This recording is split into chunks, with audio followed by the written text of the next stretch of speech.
Martineau. Tac, tac, tac, tac, tac, tac, tac, tac. Toi là. Ça va faire. J'ai déjà essayé d'expliquer ça. À un moment donné, pouvez-vous régler ça? La rencontre de Richard Martineau. Ah, Richard, bonjour. Bonjour, je veux te parler, ça fait la première page du National Post, alors un échange entre Pierre Poilievre et la ministre Caroline Bennett, qui est la ministre fédérale responsable de la santé mentale, OK? Alors, ils ont eu un échange concernant est-ce qu'on doit étendre l'aide médicale à mourir aux gens qui souffrent de problèmes de santé mentale, et Pierre Poilievre a dit c'est épouvantable, ça n'a pas de sens, c'est comme aider quelqu'un qui veut se suider à Encourager à un le faire. dépressif à se suicider. Exactement. Maintenant. Lui donner une corde puis dit vas-y. Et là, la dame Caroline Bennett a dit il y a une différence entre quelqu'un qui veut se suicider, quelqu'un qui a des envies suicidaires et quelqu'un qui souffre de maladie mentale et qui veut mettre fin à ses jours. Là, quelle est la différence entre quelqu'un qui a des envies suicidaires et quelqu'un qui est en dépression et qui a des envies suicidaires? Et là, on dit, les spécialistes de la santé mentale et de l'aide médicale à mourir disent, il n'y a aucune personne qui a des envies suicidaires qui va pouvoir avoir accès à l'aide médicale à mourir. Mais là, la National Post pose une question. C'est quoi la différence entre les deux, Christy, là? Ouais. Quelle est, tu sais, c'est assez subtil. Mais c'est parce que ça là. prend quand même...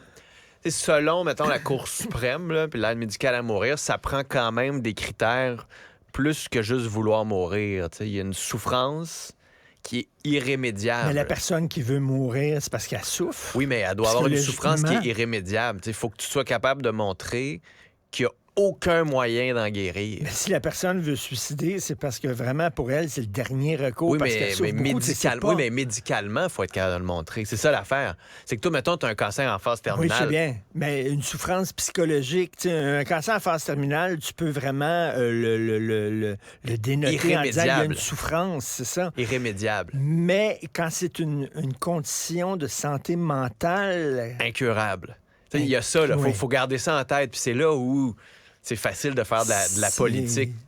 Mais le incurable, il est important. C'est vraiment subtil entre les deux. Oh, Alors, oui. Poilievre dit ça n'a pas de sens, c'est vraiment encourager les gens à se suicider. Les autres disent non. On les encourage pas à se suicider, on les aide à fuir une douleur qui est pas, qu'on peut pas guérir, incurable, en les aidant à mettre un terme à leur vie. En tout cas, on joue sur les mots. Mais c'est pour ça qu'ils ont repoussé le projet de loi. C'est pour ça qu'ils ont repoussé cette porte-là, parce que c'est hyper compliqué. Mais en même temps, moi, je me souviens du jugement de la Cour suprême. Tu sais, j'étais là, puis la base de la Cour suprême, c'est de dire, pourquoi il n'y aurait pas le droit, ces gens-là, mettons, à s'enlever la vie? Tu as le droit à la vie, mais tu as aussi le droit de mettre fin à ta vie. Puis de façon sans douleur et libre. Mais la personne qui veut se suicider, qui boit du noir, puis tout ça... Mais entre ça, mettons, ou des médicaments, ou un... Tu sais, parce que sinon, elle va le faire, là. T'aimes-tu mieux qu'elle le fasse adéquatement? T'aimes-tu mieux qu'elle le fasse sous contrôle? T'aimes-tu mieux qu'elle le fasse avec le processus? C'est pas évident. Ah ben non. C'est pour ça qu'il y a un rapport d'un an. Un rapport d'un an, heureusement, parce que les gens s'entendent pas. Tu sais qu'on serait... Il y aurait seulement, si effectivement on le faisait, on donnait le feu vert à ça, on serait le 3e pays. Il y a seulement 3 pays qui là, il y en a 2 seulement pays. Là, je pense que c'est la Suisse et la Belgique, sûrement, crois. Là, qui sont précurseurs. Qui permettent ça, puis on serait le 3e pays. En tout cas, bref, puis il va falloir qu'on explique c'est quoi la santé mentale, parce que ça passe de la dépression à la schizophrénie, puis on va jusqu'où, puis on met qui dans ce... Si on donnait de meilleurs soins à ces gens-là, un meilleur encadrement, peut-être que ces gens-là aussi auraient une meilleure qualité de vie, ne voudraient pas en finir. C'est pas évident. Il faut que ce soit vraiment un dernier recours et pas suppléer au manque de traitement. Non, mais c'est ça. Au manque d'encadrement. Faut pas que le incurable soit, le réseau est pas là, où il n'y a pas de médicaments, où il n'y a pas de psychologue, où il n'y a pas de psychiatre, fait que prends l'aide médicale à mourir. Faut éviter ça. En terminant, Catherine Fournier, là, ils font un gros party, plein d'humoristes et tout ça, puis ils ont oublié de calculer ça dans les dépenses électorales. Écoute, Christy, c'est pas une dépense électorale, c'est quoi? Comme on a tellement fait d'argent, on n'a pas vu que c'était une dépense, on l'a enlevé des revenus qu'on a fait, genre? Mettons. C'est une erreur de bonne foi. Mettons qu'elle n'avait jamais fait de la politique. En fait, c'est pas une dépense, on a fait de l'argent avec ça. Ça nous a rapporté de l'argent. Mais c'était quand même une dépense initialement Ouais, pour monter ça. ouais.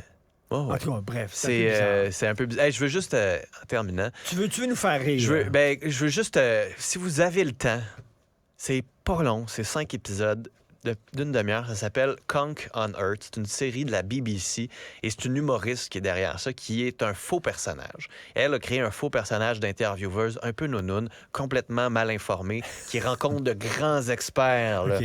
sur des affaires, là, la religion, le sens de l'humanité, la construction des pyramides, et elle pose des questions niaiseuses. OK, c'est un faux de chez documentaire niaiseux. Ah ouais. sur l'histoire Sur de l'histoire de l'humanité. l'humanité. Tu sais, genre, les Grecs nous ont laissé plein de choses comme la culture. Ben, le yogourt, puis le maudit théâtre plate. Tu sais, c'est toujours des gags comme ça. Ça n'arrête pas. C'est drôle, c'est drôle, c'est drôle, c'est con. Je sais que c'est en anglais. Et Je m'en j'adore, excuse, mais- j'adore les faux documentaires, comme bien sûr The Office, qui était Ouais, un c'est faux ça, documentaire sur un c'est ça. milieu de travail. Tout ça, c'est tout le temps super drôle. C'est là. vraiment, C'est quoi le vraiment faux bon. documentaire aussi qui a été fait dans les années 80 sur un groupe rock? C'était tellement Ah! drôle aussi. Là. Il avait fait un faux documentaire sur un groupe rock et c'était devenu un film culte. C'est vraiment très Spinal drôle. Tap. Spinal Tap. This is Spinal Tap. Mais moi, Exactement. sincèrement, j'en parlais avec des collègues. Ça Ah faisait ouais? longtemps que je le voyais sur les réseaux sociaux. Je trouvais que ça avait l'air bien con. J'ai regardé un épisode hier et je me suis bien bidonné. C'est aussi drôle que des anciens épisodes de Race de Monde qu'on peut voir sur RTV. des vieux téléromans des années 80, là. Ah non, c'est C'est encore plus drôle que c'est ça. comique. OK. C'est britannique. Là. Moi, j'aime beaucoup l'humour britannique. Richard, On va regarder ça. bonne Conk, émission. ça veut dire quoi? C'est son nom de famille. OK. C-U-N-C. Ça ressemble à d'autres mots plus vulgaires. Je regarderai ça, oui.